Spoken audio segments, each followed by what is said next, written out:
30% ବଢ଼ିଛି ଘର ଭଡ଼ା। ଦେଶରେ ମୁଦ୍ରାସ୍ଫୀତି ବୃଦ୍ଧି ଏକ ସଙ୍କଟ ସୃଷ୍ଟି କରିଛି। ଆକାଶ ଛୁଆଁ ଘର ଭଡ଼ା ବଡ଼ ସହର ଏବଂ ଅଧ୍ୟୟନ ପାଇଁ ଦିଲ୍ଲୀ ଏନସିଆର ଯାଉଥିବା ଲୋକଙ୍କ ପକେଟ ଖାଲି କରିଦେଉଛି। ଏକ ସର୍ବେକ୍ଷଣ ଅନୁସାରେ ଅନେକ ବଡ଼ ସହରରେ ଘର ଭଡ଼ା ରେକର୍ଡ ବୃଦ୍ଧି ଘଟିଛି। ଦେଶରେ ନିଯୁକ୍ତି ଏବଂ ଶିକ୍ଷା ହବ୍ ଭାବେ ପରିଗଣିତ ହୋଇଥିବା ସହର ଏହା ଅଧିକ ରହିଛି। ଚଳିତ 2023 ମସିହା ଘର ଭଡ଼ା 30% ବୃଦ୍ଧି ପାଇଛି। ସମ୍ପ୍ରତି real estate website no broker ତଥ୍ୟ ପ୍ରକାଶ କରିଛି। 24 ଘଣ୍ଟାରେ 1130 ଟଙ୍କା ମହଙ୍ଗା ହେଲା ସୁନା ଦର। ଗୁରୁବାର ଦିନ ସୁନା ଓ ରୂପା ମୂଲ୍ୟରେ ତୀବ୍ର ବୃଦ୍ଧି ଘଟିଛି। ବିଶ୍ୱ ବଜାରରେ ସୁନା ଗୁରୁବାର ଦିନ 1130 ଟଙ୍କା ବୃଦ୍ଧି ପାଇ ଜାତୀୟ ରାଜଧାନୀ ଦିଲ୍ଲୀର ସର୍ଫା ବଜାରରେ 10 ଗ୍ରାମ ପିଛା 62,950 ଟଙ୍କାରେ ବନ୍ଦ ହୋଇଛି। ଖବର ଅନୁଯାୟୀ ଗତ ବାଣିଜ୍ୟ ଅଧିବେଶନରେ ସୁନା ମୂଲ୍ୟ 10 ଗ୍ରାମ ପ୍ରତି 61,820 ଟଙ୍କା ଥିଲା। ଏନେଇ ଏଫଡିଏଫସି ସିକ୍ୟୁରିଟି ଏହି ସୂଚନା ଦେଇଛନ୍ତି। ପାକିସ୍ତାନ ବିପକ୍ଷରେ ବସିକି ଛକା ମାରିଲେ ୱାର୍ଣ୍ଣର। ପାକିସ୍ତାନ ବିପକ୍ଷରେ ଚାଲିଥିବା test match Australia opener David Warner ପୁଣି ଥରେ ଦର୍ଶାଇଛନ୍ତି ଯେ ତାଙ୍କୁ କାହିଁକି ବିଶ୍ୱର ବିସ୍ଫୋରକ ଓପନର କୁହାଯାଉଛି। ପ୍ରଥମ ଇନିଂସରେ ଏହି ଭୟଭୀତ ବ୍ୟାଟ୍ସମ୍ୟାନ୍ 164 ରନ୍ ଏକ ବଡ଼ ଇନିଂସ ଖେଳିଥିଲେ। ଏହି ଇନିଂସ ସମୟରେ ସେ ଏକ ସଟ୍ ମାରିଥିଲେ ଯାହା ସାଧାରଣ ଟେଷ୍ଟରେ ବହୁତ କ୍ୱଚିତ ଦେଖିବାକୁ ମିଳେ। ପ୍ରଥମ ଇନିଂସର 21ତମ ଓଭର ପକାଇଥିବା ସାହିନ୍ ଶାହା ତାଙ୍କ ସ୍ୱପ୍ନରେ ସୁଦ୍ଧା ଭାବି ନଥିଲେ ୱାର୍ଣ୍ଣର ଏଭଳି ସଟ୍ ଖେଳିବେ। ଆଫ୍ରିଦିଙ୍କ ଦ୍ୱିତୀୟ ବଲରେ ୱାର୍ଣ୍ଣର ଆଣ୍ଠୁ ମାଡ଼ି ସଟ୍ ମାରିଥିଲେ। ଏହାର ଭିଡ଼ିଓ ସୋସିଆଲ ମିଡିଆରେ ଭାଇରାଲ ହୋଇଛି। ଏଟିଏମ୍ରୁ ବାହାରିବ ଚାଉଳ। ଏଟିଏମ୍ରୁ ବାହାରିବ ଚାଉଳ। ଟିପ ଚିହ୍ନରେ ବାୟୋମେଟ୍ରିକ୍ ଯାଞ୍ଚ ପରେ ଟଙ୍କା ଭଳି ବାହାରିବ ଚାଉଳ କିମ୍ବା ଗହମ। କଣ୍ଟ୍ରୋଲ ଦୋକାନରେ ଲମ୍ବା ଲାଇନରେ ଛିଡ଼ା ନ ହୋଇ ଏଟିଏମ୍ରୁ ଚାଉଳ ପାଇପାରିବେ ରାସନ କାର୍ଡଧାରୀ। ରାଜ୍ୟର ପ୍ରଥମ କରି ଗ୍ରେନ୍ ଏଟିଏମ୍ ପ୍ରତିଷ୍ଠା ହେବାକୁ ଯାଉଛି। ପ୍ରାଥମିକ ପର୍ଯ୍ୟାୟରେ ରାଜଧାନୀ ମଞ୍ଚେଶ୍ୱରରେ ଏହି ଏଟିଏମ୍ ଖୋଲିବ। ରାଜ୍ୟରେ ଏହା ହେବ ପ୍ରଥମ ଗ୍ରେନ୍ ଏଟିଏମ୍।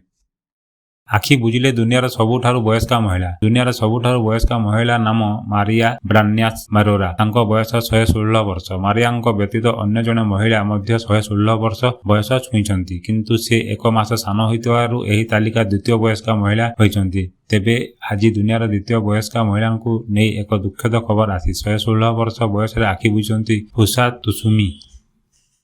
ଇତିହାସ ରଚିଲେ ଭାରତ ମହିଳା କ୍ରିକେଟ ଟିମ୍। ଭାରତ ମହିଳା କ୍ରିକେଟ ଟିମ୍ ରଚିଛି ଇତିହାସ। ଇଂଲଣ୍ଡ ବିପକ୍ଷେ ଏକମାତ୍ର ଟେଷ୍ଟରେ ପ୍ରଥମ ଦିନକୁ ଭାରତୀୟ ମହିଳା ଟିମ୍କୁ ମିଳିଛି ଐତିହାସିକ ସଫଳତା। ମହିଳା ଟିମ୍ ରେକର୍ଡ ବୁକ୍ରେ ନିଜକୁ ସାମିଲ କରିଛନ୍ତି। ମହିଳା ଟିମ୍ ରେକର୍ଡ ବୁକ୍ରେ ନିଜକୁ ସାମିଲ କରିଛି। ଭାରତୀୟ ମହିଳା କ୍ରିକେଟ ଟିମ୍ ଦ୍ୱିତୀୟ ଦଳ ଭାବେ କୌଣସି ଟେଷ୍ଟ ମ୍ୟାଚର ପ୍ରଥମ ଦିନ 400 କିମ୍ବା ତାଠାରୁ ଅଧିକ ରନ୍ କରିବା ସକ୍ଷମ ହୋଇଛି।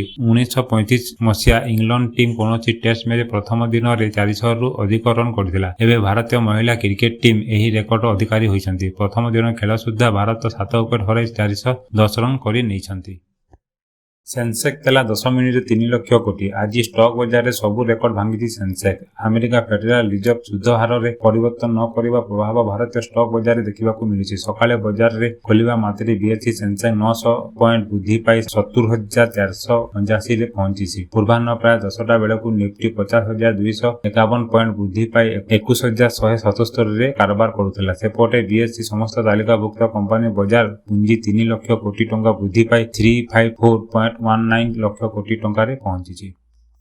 ବିହାରରେ 8,700 କୋଟି ନିବେଶ କରିବ ଆଦାନୀ ଗ୍ରୁପ। ବିହାରରେ 8,700 କୋଟିର ଅତିରିକ୍ତ ନିବେଶ କରିବ ଆଦାନୀ ଗ୍ରୁପର ନିର୍ଦ୍ଦେଶକ ପ୍ରମୋଦ ଆଦାନୀ ପଟନାରେ ଆୟୋଜିତ ଗ୍ଲୋବାଲ ଇନଭେଷ୍ଟର୍ସ ସମ୍ମିଳନୀ 2023କୁ ସମ୍ବୋଧନ କରି ଘୋଷଣା କରିଛନ୍ତି। ଏହି କହିଛନ୍ତି ସମୂହ ରାଜ୍ୟରେ ସିମେଣ୍ଟ, ଲଜିଷ୍ଟିକ୍ ଏବଂ କୃଷି ଉଦ୍ୟୋଗ ସହ ବିଭିନ୍ନ କ୍ଷେତ୍ରରେ ନିଜର ନିବେଶକୁ 10 ଗୁଣା ପର୍ଯ୍ୟନ୍ତ ବଢ଼ାଇବ। ଏହାଦ୍ୱାରା ପ୍ରାୟ 10,000 ଲୋକଙ୍କୁ ପ୍ରତ୍ୟକ୍ଷ ଏବଂ ଅପ୍ରତ୍ୟକ୍ଷ ଭାବେ ରୋଜଗାର ମିଳିବ।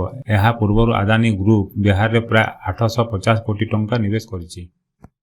ବିରିୟାନୀକୁ ସର୍ବାଧିକ ଅନଲାଇନରେ ଅର୍ଡର କରାଯାଇଛି। ଭାରତୀୟମାନେ ଅନଲାଇନରେ ସର୍ବାଧିକ ମଗାଇଥିବା ଖାଦ୍ୟ ହେଉଛି ବିରିୟାନୀ। ଲଗାତାର ଷଷ୍ଠ ବର୍ଷ ଲାଗି ବିରିୟାନୀ ତାଲିକା ଶୀର୍ଷରେ ରହିଛି। ଚଳିତ ବର୍ଷ ଗ୍ରାହକମାନେ ସେକେଣ୍ଡ ପିଛା 2.5ଟି ବିରିୟାନୀ ବରାଦ କରିଥିଲେ। ନିରାମିଷ ବିରିୟାନୀ ତୁଳନାରେ 6 ଗୁଣା ଅଧିକ ଚିକେନ ବିରିୟାନୀ ମଗାଇଥିଲେ। ନଭେମ୍ବର 19ରେ ଅନୁଷ୍ଠିତ ଦିନିକିଆ କ୍ରିକେଟ ବିଶ୍ୱକପ ଫାଇନାଲ ଦିନ ଗ୍ରାହକମାନେ ପ୍ରତି ମିନିଟରେ 188ଟି ପିଜା ମଗାଇଥିଲେ। ଖାଇବା ମଗାଇବାରେ ମୁମ୍ବାଇର ଜଣେ ଗ୍ରାହକ ସର୍ବାଧିକ 4.2 ଲକ୍ଷ ଟଙ୍କା ଖର୍ଚ୍ଚ କରିଥିଲେ।